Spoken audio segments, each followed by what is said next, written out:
Work on our truck here, our 2500. We got to replace our DEF injector nozzle. So let's get to it and have some fun. Probably not, but we're going to try to anyways. Dang, that's a big truck. Guys, we removed the inner fender well fabric thingy doodad. And as soon as you look in your truck, it's on the passenger side now. As soon as you look in here, there is your injection or injector nozzle, this piece right here. You're gonna have to take that bolt and loosen it up, which releases this clamp. Then you gotta pop this connector loose, which releases the thing. You got two hose clamps down here, this one and this one. You're gonna need some hose clamp vices because those are antifreeze, and this one back here is your DEF fluid. So release that, and like I say, you got this little connector here. You gotta pull it off. It's your electrical connector and get that out of there. So let's get it done. All right, guys, so we got everything back on. Everything's plugged back up. There it is. Again, it's on your passenger side.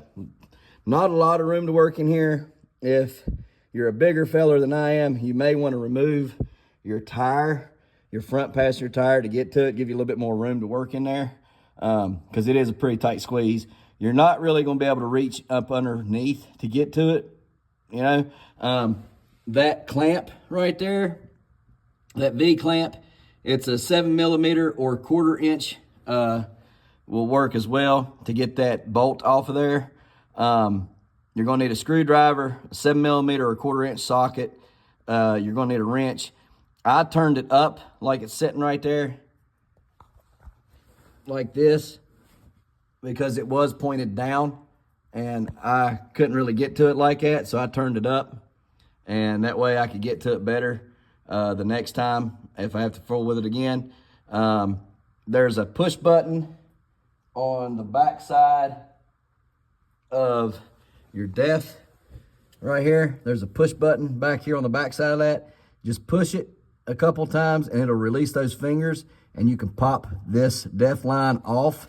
All right, so push it a few times, and because it'll have dirt and grime in there and it ain't gonna want to release, so you have to push it a few times, but it will pop off, it will release. Just keep pushing it until it releases those fingers, and then you pull your DEF line off.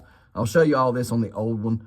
All right, there are those three little notches on this that you have to line up with this part right here. When you go back on, I'll show you that. When you remove your lines off of your antifreeze lines right here, this one and this one, you're gonna have some 3/8 bolts to shove down in those lines so that you're not spraying antifreeze everywhere. Just put some clean 3/8 bolts down in there so that you don't spray everywhere. Take your clamps and pull them up to the top, because you're not gonna have enough room to go down with it and leave it on the hose.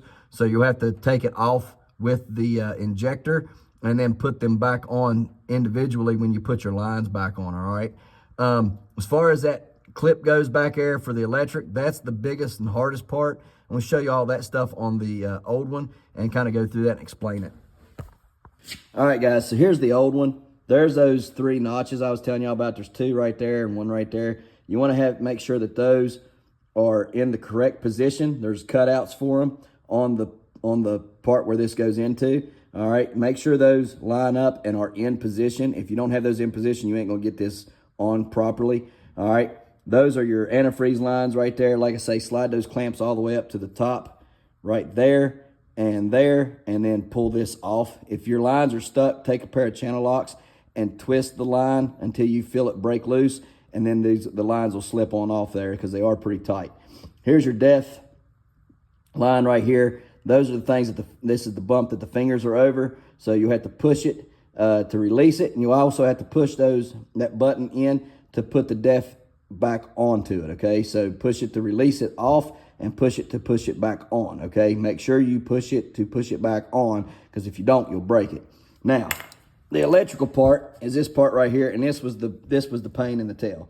There is a red clip that goes in there. All right, let me show you here. I'm gonna try to put it back in just to show you if I can get it back in. I don't know if I can or not, but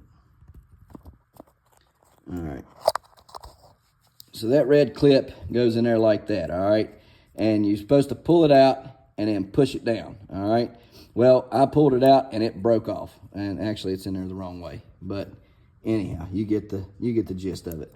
When I pulled it out with a thing of screwdriver, flathead screwdriver, it flew off and popped out completely. It just broke. So what you have to do is you have to go under the truck, and you see this right here, this little piece right there, that little clip right there on the inside.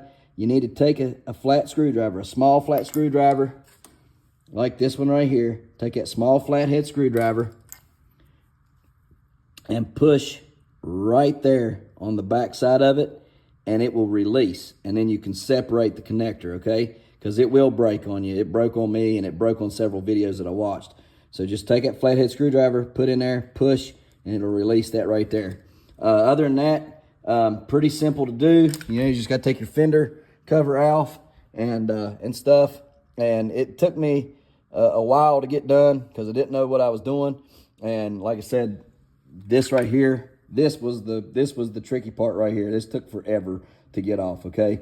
So it did take a while, about an hour and a half to do. You will have that little part there that goes plugged into an aluminum heat shield that you have to put back on and take this off, and it was a pain to get out as well. But outside of the electrical part, the rest of this right here was very, very simple to do. Wasn't very hard, you know, and it's pretty self-explanatory. It's not too awful bad looking, but truck's already running good, and it already took all the check engine light and exhaust light off. So obviously it's running good. We done let it run for 5 minutes and nothing popped back on. So we're good to go. We're going to put this back on, our cover back on, and we're going to go home. So hope this video helps you guys. If you got any questions, just go on ahead and ask. You know, I'm not no professional by no means, but I do try to work on things that I think I can do myself. And this right here was very, very simple. So hopefully this will help you guys on your next little adventure with this stupid injector. My next adventure with this truck is going to be a full delete. Just as soon as the daggone warranties ran out of it, I'm going to delete this whole stupid DEF system because it's retarded and there's no need to have it. So guys, we'll catch you on the next one. Thanks for watching. See y'all later.